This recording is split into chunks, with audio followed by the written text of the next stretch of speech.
Bonjour à tous et bienvenue sur la chaîne Commentaires et Dissertations. Dans cette deuxième vidéo d'exemple de commentaires, nous allons nous intéresser à la manière d'organiser ces idées dans un plan mais aussi à la façon de trouver la problématique. Cette vidéo n'a pas beaucoup d'intérêt méthodologique si tu n'as pas vu la précédente. Alors, si c'est le cas, mets cette vidéo en pause et va voir la première.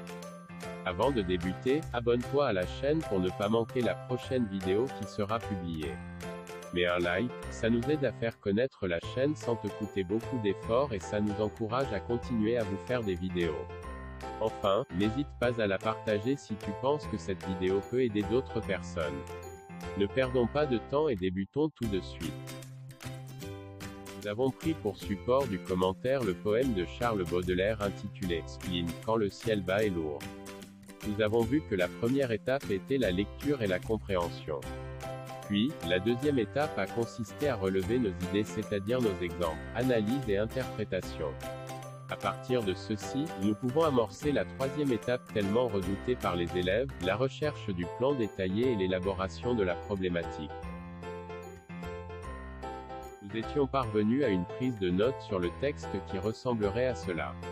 Nous remettons le travail de prise de notes dans cette vidéo car, même si cela manque de clarté pour la suite, il a le mérite de permettre une vérification facile d'un travail sur la totalité du texte. En effet, si nous avions délaissé une strophe, le texte serait propre et sans aucune annotation. Toutefois, pour plus de lisibilité, nous opterons aujourd'hui pour la prise de notes. Tu l'as compris, ils formeront les 2 ou 3 axes de ton commentaire. Faisons l'exercice ensemble. Quand le ciel bas et lourd pèse, proposition subordonnée qui montre un décor mélancolique. Humide et pluie appartiennent au vocabulaire d'un temps maussade. Il montre un paysage triste. Jour noir est une tournure oxymorique permettant d'effectuer le tableau sombre et mélancolique du paysage. Plafond pourri, ou encore humide, appartiennent au vocabulaire de la putréfaction. Il montre que la pluie détériore le paysage. Longs ennuis, angoisses et tristes, appartiennent au vocabulaire de la tristesse. Ils participent d'une atmosphère lugubre. Embarrassant, gémissant, cognant, battant, étalant sont des participes présents. Ils mettent en évidence la lenteur et renforcent un effet d'ennui. Quand le ciel, jusqu'à opiniâtrement est une phrase complexe très longue qui renforce cette impression d'ennui. Ensuite, comme un couvercle, est une comparaison qui illustre l'enfermement du poète. Imite les barreaux, est une autre comparaison qui traduit le rôle de la pluie pour enfermer le poète. De même, changer en un cachot humide est une métaphore qui montre que la terre, elle aussi, enferme le poète. D'ailleurs, ciel, terre et pluie sont des mots qui relèvent du vocabulaire des éléments. Or, tous les éléments semblent contribuer à l'enfermement du poète. Couvercle et cercle sont des termes du vocabulaire de la circularité dont les sonorités sont communes. Ils enferment le poète dans un cercle infini. Traînée, araignée et barreau, cerveau, sont des rimes croisées. Le poète est enfermé dans une forme répétitive sonore et formelle. Cachot, prison et barreau témoignent de la présence d'une métaphore filée comme si les nombreuses limites empêchaient le poète de s'évader. Affreux hurlements, geindre, pleurs tristes, gémissants, appartiennent au champ lexical de la douleur. La souffrance est entendue par le lecteur. Araignée, filet, la métaphore des araignées. Le poète est pris au piège de la souffrance. Espérance, angoisse, sont des allégories.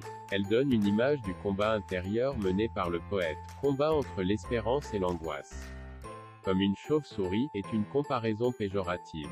Y a-t-il un mauvais présage à cette comparaison avec un animal nocturne, mal aimé ?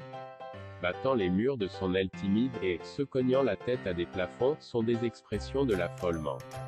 L'espérance ne parvient pas à s'échapper. Peuple muet d'infâmes araignées, l'usage du pluriel montre que les araignées prennent le pas sur le poète. C'est le triomphe du spleen. Tout à coup, saute, furie, hurlement, vocabulaire qui indique le sommet de la bataille entre l'espérance et l'angoisse. Quatrième strophe, de nombreuses occlusives en que et te qui mettent en valeur les mots de l'âpreté du combat. Opiniâtrement, l'adverbe est étiré par la diérèse, laquelle insiste sur la tentative ultime de résistance face au désespoir suspine. Corbillard, sans tambour ni musique, défile, sont des termes qui appartiennent au champ lexical de la mort. Ils donnent à lire une image du cortège funèbre qui annonce la mort de l'espoir. D'ailleurs, sans tambour ni musique, contraste avec les cris précédents car c'est désormais le silence qui règne, un silence de mort. Sur mon crâne incliné plante son drapeau, est un symbole qui illustre le triomphe du spleen. Ainsi, trois grandes idées émergent. D'abord, le paysage, extérieur, intérieur. Puis, la question de l'enfermement. Enfin, l'idée de bataille. Comment décider ce qui fera l'objet de la première, de la deuxième et de la troisième partie? C'est très simple, tu mettras en un, ce qui est le plus évident, ce que l'on perçoit d'emblée. Ici, c'est le paysage. Ensuite, ce qui est le plus évident est la question d'enfermement. Ce sera donc l'objet du 2. Le plus difficile à observer est l'aspect allégorique de cette bataille intérieure entre espoir et angoisse, ce sera donc l'objet du 3. Il ne te reste plus alors qu'à classer les idées, autrement dit, tu rassembles ce qui va avec l'idée de paysage, ce qui relève de l'enfermement et ce qui montre la bataille. Le paysage triste relève du paysage, il appartient donc à la première partie. De même, le tableau mélancolique définit ce paysage. De la même façon, la pluie altère le paysage, c'est donc un élément de la première partie. L'atmosphère lugubre décrit également ce paysage. La lenteur et l'impression d'ennui sont également deux aspects de ce premier axe. Pourtant, j'attire ton attention sur le fait que ces deux dernières idées diffèrent légèrement des précédentes. Nous sommes passés d'un paysage apparemment extérieur à un paysage intérieur. Ainsi, il n'est pas inintéressant de faire une première sous-partie pour l'un et une seconde sous-partie pour l'autre. Tu trouveras des titres plus fins par la suite. Ici, nous cherchons à organiser nos idées.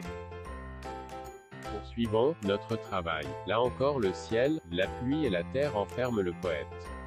Nous rassemblerons donc ces trois idées dans un même deuxième axe. Tous les éléments semblent enfermer le poète, là aussi, c'est le 2. L'enfermement dans un cercle apparaît comme un élément du 2 également. Le poète enfermé dans une forme répétitive relève du 2, de même que les limites empêchent de s'évader. La souffrance entendue par le lecteur peut appartenir au 2 dans le sens où il souffre de cet enfermement, mais on peut également le classer dans la souffrance due à l'enfermement. De la même façon, le poète est pris au piège de la souffrance peut faire partie de l'une ou de l'autre de ces parties. Ce sera toi, à la fin de ton classement, qui verra laquelle des deux parties nécessite une sous-partie supplémentaire. Quant aux autres idées, l'image du combat intérieur, la comparaison néfaste, l'impossibilité de fuite de l'espérance et la lutte du poète avec les araignées, on le voit, tout cela relève bien du combat. Il serait très facile de faire une première sous-partie sur l'image de l'enfermement puis dans une seconde sous-partie détacher ce qui relève d'une prison intérieure. On voit facilement que le sommet de la bataille appartient à la troisième partie, de même que la question de la violence du combat ou encore la tentative de résistance. De même, la mise en valeur de la strophe peut être mise en relation avec ce sommet de la violence. L'image du cortège funèbre appartient bien à cette fin de combat, de même que le silence ou encore le triomphe du spleen.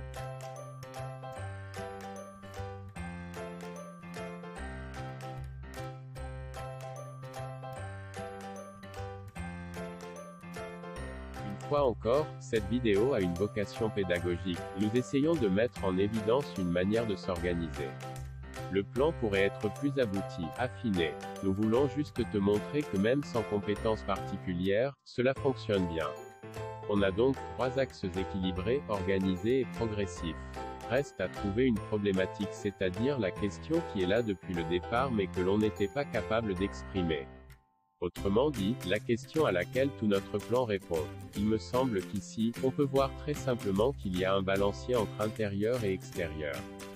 Nous pouvons donc envisager une problématique telle que comment ce poème nous délivre-t-il un paysage extérieur reflétant la condition intérieure du poète? Nous espérons avoir pu t'aider à comprendre comment procéder concrètement. N'hésite pas à nous dire s'il faut également expliquer comment procéder à la rédaction, en particulier de l'introduction. Si ce type de vidéo t'a été utile, merci vraiment de nous le dire dans les commentaires et de liker la vidéo. Pour plus de précisions sur la méthode, n'hésite pas à te reporter à notre manuel du commentaire. Merci d'avoir regardé.